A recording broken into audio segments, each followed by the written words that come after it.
You know, we talk a lot about Big Pharma here, and certainly parts of Big Pharma are heralded for inventing new cures. But most of the world has used plant-based remedies for thousands of years, and our next guest says herbal medicines are much safer than synthetic drugs. Joining me now with one good idea, Chris Kilham. He's a professor of ethnobotany, and he's an explorer in residence at the University of Massachusetts.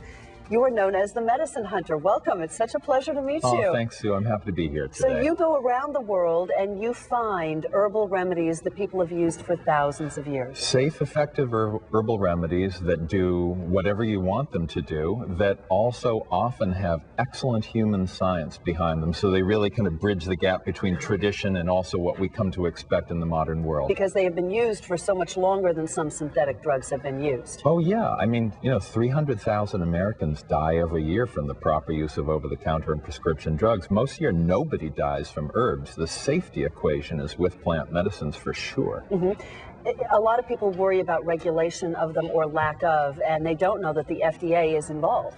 The Food and Drug Administration, the FTC, international bodies, national bodies, state bodies, all regulate herbal medicine. The notion that these things aren't regulated is a complete fallacy. It's like the tooth fairy. You know, we hear a lot about Ambien and other sleep remedies, but you've brought along just one example of an herbal-based remedy that might help with sleep. This calming sleep formula, which anybody can get at Walmart, first of all, it's totally side effect free. It gives you a good, refreshing night's sleep, no grogginess, no addiction, no, hangover, no nausea, no nothing, for about $10 a month.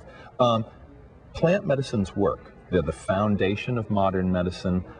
They're used around the world by more people than drugs because they are effective. And my mission really is to get more people using safe, effective plant medicines and fewer using toxic, potentially lethal pharmaceuticals. Are the pharmaceutical companies, though, tapping into or recognizing the fact that this is a growing business? Because their bottom line is what they're worried about, certainly. Are they trying to incorporate any of that? Not really. They're bewildered by the category. I mean, I often go and speak to them. They don't really understand it. They want a single molecule. They don't get whole plants. They're kind of scratching their heads as hundreds of millions of people turn to plant medicines for their efficacy and safety.